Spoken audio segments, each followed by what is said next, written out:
Max, one of the classes in which you wrote for me, you were talking about influential coaches in your life. Sure.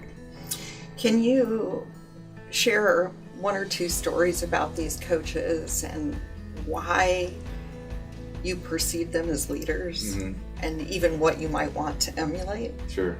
Yeah. Going back to one of my high school basketball coaches, one of those guys who, when we were in fourth grade, he was kind of one of those guys who, even as a high school head coach, took my class under his wing. Just was very intentional about building relationships. So he coached our AAU team, fourth grade through eighth grade year. And then we got to high school and we're finally actually his players. But his intentionality of building those relationships was something that was just unbelievable. A couple stories just to highlight kind of how much he cared. So before sectionals my sophomore year, I actually I cut open my foot really bad and was unable to play.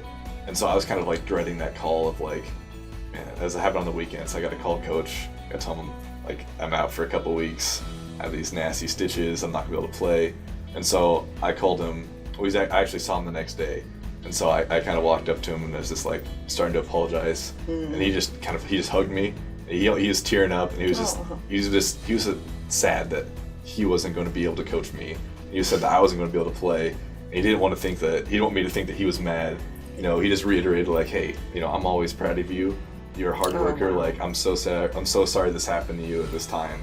It was one of those things that even looking back at it now, I'm just man, if I was a coach, I feel like if that happened to one of my players, I'd be upset, even if it wasn't their fault. I'm still just kind of flustered, kind of upset, kind of, man, just what am I gonna do? And he just immediately tried to pick me up and comfort me, and just kind of, felt sorry for me, wanted to help out as much as he could. Wow. So it was one of those things. He's just very intentional with his relationships.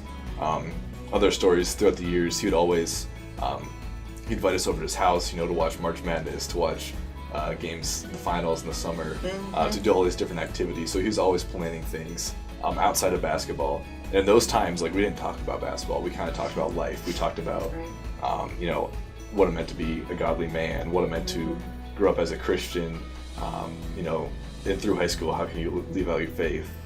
So he was just very intentional. I think that was one of the biggest things that I got out of his leadership was, yes, he was there to do a job of coach us, train us in basketball, make us better players. But besides that, he went beyond that and took it upon himself to be intentional in our lives, to know us, to try and grow us as men and to grow us as Christians. And that is just something that I think has been reflected in. I've been very fortunate in a lot of my coaches. Even at the college level with Coach Lawson, he's another one of those guys who, you can always, I even know now, 2 years out of the program, if I called him up and said, hey, I need somebody to talk to, I need some help, he would be there, as soon as I called. So just being very fortunate to go through these different spaces of my time in my life, that I have all these great men and coaches who have influenced me, and I think that's one of the reasons I want to get into coaching as well. Okay. So what do you take away from that? What do you want to apply as a coach moving forward? Sure. I want to apply just to make sure I don't only get focused on the game, or to focus on the wins or the losses. I want to be able to focus on the players as a team and as individuals. I think as a leader of them, it's yes, it's my duty to train them to make them better. But at the same time, I want to be able to make them better in their sport, in their life, spiritually, and kind of reiterate the same things my coaches have done for me. Just grow them as people, not just as players. Yeah, I think that'd be one of the biggest things for me. I think I like that phrase, grow them as people, not just as players. Yeah, that's excellent.